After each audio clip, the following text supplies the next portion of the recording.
Welcome to 3SN. I'm Alex D, and with me is James Dotson. We're going to be talking Pitt and Penn State football today. Dotson, what do you got to say about Penn State so far? They finally threw a passing touchdown. Sadly, it took to the fourth game, and sadly it had to be against Eastern Michigan before they finally did.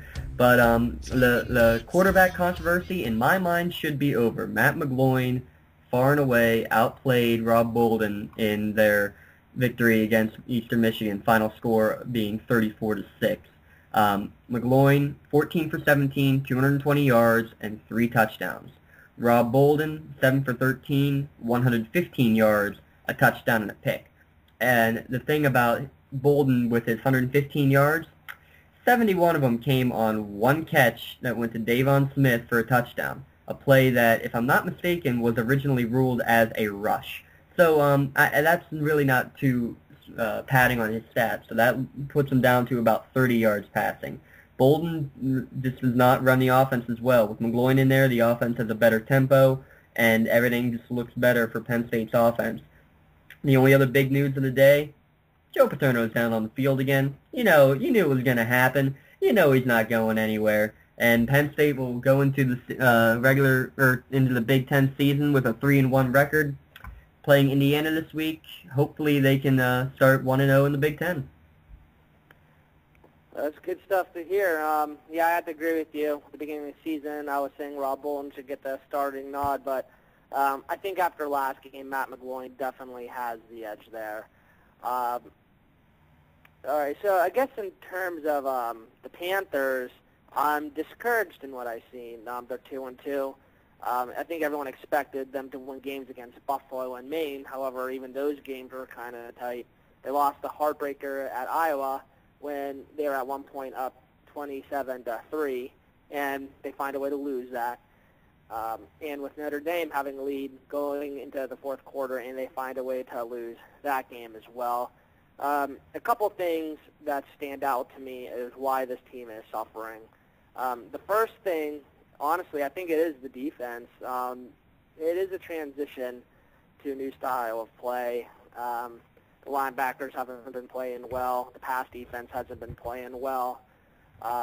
Yeah, they only gave up 12 points to Notre Dame last week, but I think that was more of a product of Notre Dame having a bad day offensively. Tino Sinceri, in my opinion, is not fit for this kind of offense. He has 4 touchdowns, 4 interceptions, 823 yards with a 65% completion percentage. The thing with him, he doesn't get the ball out quick enough, which is the problem. And Todd Graham said in his press conference a few days ago that the problem with the offense is that they're not running the offense. This is not his offense. And he said repeatedly that they're not getting the ball offense, which is him implying that Tino Sinceri is holding on to the ball too long, which disrupts the entire offense. This offensive system is supposed to be crisp, efficient, like a giant machine working. So, I mean, it's to the point where it's the kind of offense where if one thing goes wrong, especially if consecutive things go wrong, could really hold the team back. I guess the bright spot of this team would be Ray Graham with 508 rushing yards on 100 carries, getting a 5.1 yards per gain average with 6 touchdowns. He's also the leading receiver with 129 yards on 21 receptions. So they start Big East play tomorrow with a big game against South Florida. So if they really want to have a chance of salvaging the season, to me they can't lose 3 in a row. It would just be devastating for morale. So it's a tough week though, being a short week and having the Big East foe, the number 16 ranked team, coming into your house. But Pittsburgh struggles. They've given up a lead, or at least tried to, in all 4 games. And I mean, they got outgained by about 130 yards against Notre Dame. The only bright spot, Sinceri didn't turn the ball over. No turnovers for the Panthers. That's the one good thing that came out of the Notre Dame game. And you're right, Ray Graham is Pitt's best player. They need to keep giving him the ball. If so, you can easily see Pitt going through the Big East undefeated, possibly. And one more thing I'll say about Pitt, and then we can wrap this up, is they aren't playing great team football. They are not getting it together.